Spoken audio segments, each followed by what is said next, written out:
মই জুবিন গাৰ্গে কৈছো, হে মোৰ প্ৰিয় জনগণ, তোমালোকৰ ওচৰত মই আজি চিৰকৃতজ্ঞ। তোমালোকে মোক সঁচাকৈ বুকুৰ আপোন কৰি লৈছিলা। এই কথা মই বহুদিন আগতে আত্মস্থ কৰিছিলোঁ। তোমালোক বহুতেই এই কথা নাজানা মই নিজকে বামপন্থী বুলি চিনাকি দিবলৈ কুণ্ঠাবোধ কৰা নাছিলোঁ।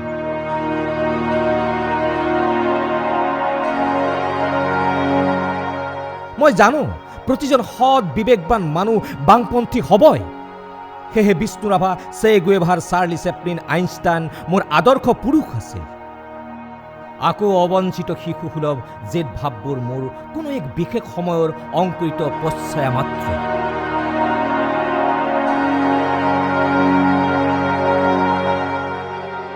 আজি মই বুজি পালোঁ, বহু ক্ষেত্ৰত ভাবিকালৰ কথা নাভাবিয়েই গান গালোঁ।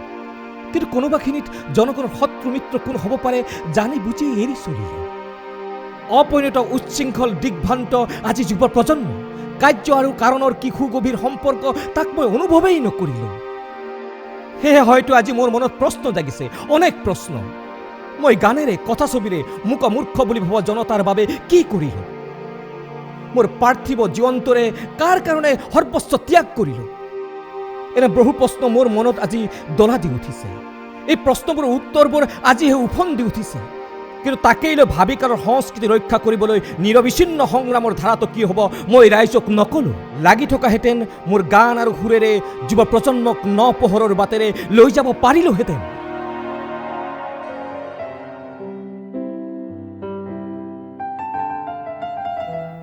মই জীৱিত কালত বহুবাৰ সমালোচিত হ'লোঁ বুলিয়েই ৰৈ যোৱা নাছিলোঁ।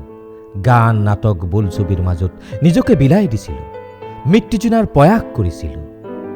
এয়া আছিল ৯০ দশকৰ কথা। ইয়াৰ আগতেও কৈছিলোঁ, সেইদিনা এজাক বতাহ বলিছিল। যুৱ প্ৰজন্মই সন্ত্ৰাসবাদত লিপ্ত হৈ দেশৰ জনতাৰ মুক্তিৰ সপোন ৰচিছিল। তাৰ লগে লগে আৰু এজাক পশ্চিমীয়া পণ্যবাদী বলীয়া বতাহে মানুহৰ মনবোৰ বেপৰুৱাভাৱে প্ৰদূষিত কৰিছিল। মানুহৰ কৃত্ৰিম প্ৰয়োজন বাঢ়িছিল। বেচা কিনাৰ তৰংগত সংগীতৰ উচ্চাংগিতাৰ হাৱা বলিছিল। এই হাৱাৰ নাম কি আছিল জানেনে?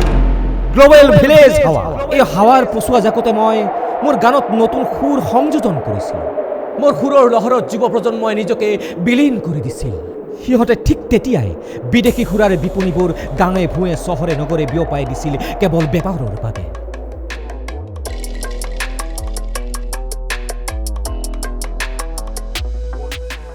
এদিন উৎসাহ উদ্দীপনাৰ মাজেৰে মোৰ জনপ্ৰিয়তা আকাশৰ সীমা চুইছিল। তাৰ ঠিক পিছতে গ্ল'বেল ভিলেজৰ বিদেশী অংশীদাৰসকলে বিজ্ঞাপনৰ নামত, বেপাৰৰ নামত মোক ব্যৱহাৰ কৰা চুক্তিখন চালাকিৰে কৰি ল'লে। মই আগতেই কৈছোঁ, মই বৰ সহজ সৰল, অৰ্থ ৰাজনীতিৰ জ্ঞান খুবেই কম। বিষ্ণু ৰাভাক ভাল পাওঁ ঠিকেই, কিন্তু কাৰ পক্ষত থাকি মই গান গাম তাৰ চেন নিবিচাৰৰ ক্ষমতা মোৰ মগজুত পৰিপক্ক হৈ উঠা নাছিল। জ্যোতিপ্ৰসাদে কৈছিল, মানুহৰ বুৰঞ্জীত সাম্ৰাজ্যবাদ, ধনতন্ত্ৰবাদ সংস্কৃতিৰ ৰূপত আজিৰ দুষ্কৃতি বুলি। সাম্ৰাজ্যবাদৰ নব্য পৃষ্ঠপোষকসকলে মোক মোহিনী মন্ত্ৰৰে চোচৰাই টানি লৈ গ'ল বিলাস বৈভৱৰ বাৰে বৰণীয়া ৰঙৰ পৃথিৱীখনলৈ।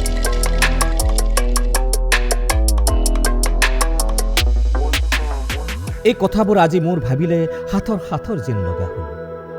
মনত কি দৰ্শন লৈ কাৰ পৰচনাত কি কৰিলোঁ? নিসংগতাই মোক দেখোন আৱৰি ধৰিলে। কিয় মই অকলশৰীয়া অনুভৱ কৰিব লাগিব? সাগৰৰ গভীৰতাক ভাল পোৱা মানুহজনৰ কিয় ইমান নিসংগতা?